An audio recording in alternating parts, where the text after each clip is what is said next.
Queridos amigos, queridas amigas, vamos ver qual é o ensinamento de hoje aqui. Eu abri aqui o livro ao acaso, no livro Caminho, Verdade e Vida. Caminho, Verdade e Vida, do Chiquinho de Jesus. Caiu aqui capítulo 136 desse livro. Caminho, Verdade e Vida, um abençoado livro. E a passagem bíblica que caiu aqui é de João, está em João, capítulo 3, do versículo 12. Aquele que tiver a Bíblia, primeiro, quem tiver esse livro, Caminho, Verdade e Vida, abra lá no capítulo 136. Lá vai encontrar uma passagem bíblica. Então, aquele que tiver a Bíblia, abra a Bíblia em João 3, 12. Muito bem. Esse capítulo bíblico de João nos diz o seguinte: se vos tenho falado das coisas terrestres e não me credes, como crereis se vos falar das coisas do céu, celestiais? Em cima dessas palavras de Jesus, que Jesus falou para a multidão, né? Jesus falou: ora, se eu falo das coisas da terra, você não crê? Imagina se falar das coisas do céu, que ninguém absolutamente sabe. Como é que vai crer? Né? É complicado. Então vamos entender melhor, né? Interpretar melhor, ou seja, entender melhor através da interpretação de Emmanuel, que nos diz assim: no intercâmbio com o mundo espiritual, é frequente a reclamação de certos estudiosos relativamente à ausência de informações das entidades comunicantes, no que se refere às particularidades alusivas às atividades em que se movimentam. Então, as pessoas materialistas, os estudiosos, os intelectuais, não é, materialistas, eles tinham muita dificuldade, como tem até hoje, de entender certas explicações, porque eles queriam as comunicações diretas do Espírito.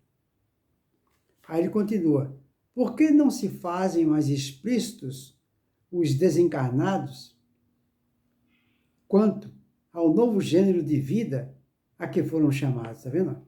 Por que não se fazem mais explícito, mais claro, né, os desencarnados quanto ao novo gênero de vida que foram chamados?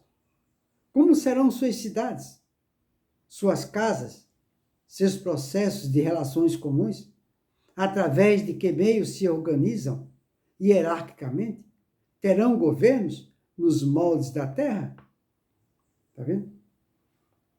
Então, o ser humano, ele questionava naquela época de Jesus.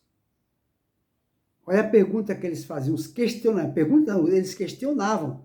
Eles falavam assim: por que não se fazem mais claros os desencarnados quanto ao novo gênero de vida? Eles queriam que os desencarnados, os mortos, seus familiares, explicassem para ele o novo gênero de vida que eles estão passando agora lá no plano espiritual. Se existe vida, então explique para nós o que eles estão fazendo lá. Então ele falava: como serão suas cidades?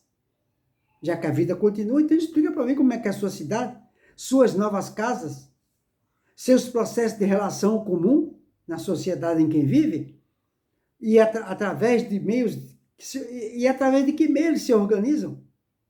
Terão governos nos moldes da terra? Esse era o questionamento que os intelectuais, os doutores da lei faziam. Aí Emmanuel continua: indagam outros relativamente às razões pelas quais os cientistas libertos do plano físico não voltam aos antigos centros de pesquisa e realizações, vulgarizando métodos de cura para as chamadas moléstias incuráveis ou revelando invenções novas que acelerem o progresso mundial.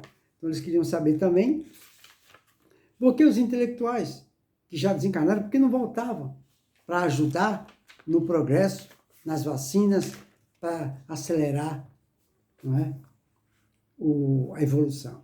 Ele fala: são esses os argumentos apressados da preguiça humana. Aí Emmanuel continua: se os espíritos comunicantes têm tratado quase que somente do material existente em torno das próprias criaturas terrenas, num curso metódico de introdução a tarefas mais altas, e ainda não puderam ser integralmente ouvidos, que viria a acontecer se olvidassem compromissos graves, dando-se ao gosto de comentários prematuros? Pois é. Se Jesus vem aqui e fala para todos eles sobre a necessidade do perdão, a necessidade de conhecer a si mesmo, a necessidade de dar a outra face, a necessidade da renúncia, da complacência, da transigência, e eles não entendiam. Como é que eles queriam saber como eram?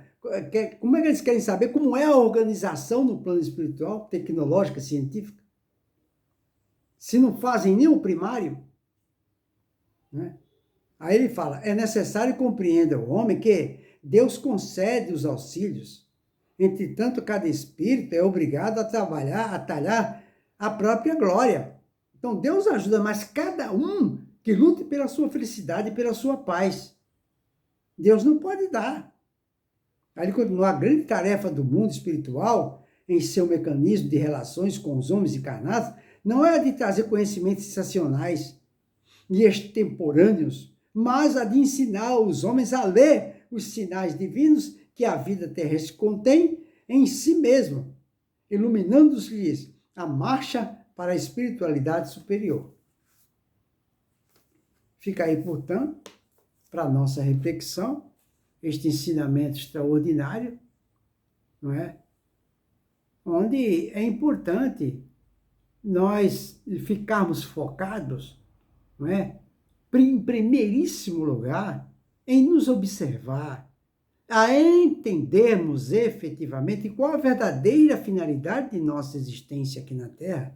Qual é a verdadeira finalidade de nossa existência aqui na Terra? É nos tornarmos melhores. É aprender, né, a entender qual a verdadeira finalidade da minha convivência com os que me cercam. Por que que Deus permitiu que o parente difícil entrasse em minha vida? Por que que eu luto tanto para conseguir uma vida financeira melhor e não consigo, eu passo necessidade? São perguntas que têm resposta. Que têm resposta. Para isso, torna-se necessário que a gente estude, aprenda, leia, tenhamos o hábito de ler, para compreender, descobrir a verdade. Quando a gente descobrir a verdade, a gente se liberta da ignorância, né? Aí a gente vai entender porque uns têm mais, outros têm menos. Porque uns conseguem as coisas com tanta facilidade e outros não. Porque tem criança que nunca fez o mal e sofre. A gente vai entender tudo isso estudando, aprendendo. Para tudo tem que ter resposta. Nada, nós vamos entender a lei criada por Deus de ação e reação, onde não existe efeito sem causa. E nada acontece por acaso. O acaso não existe. Então nós temos que entender todas essas coisas. Fica aí para a nossa reflexão. Uma boa noite para todos e que Jesus nos abençoe.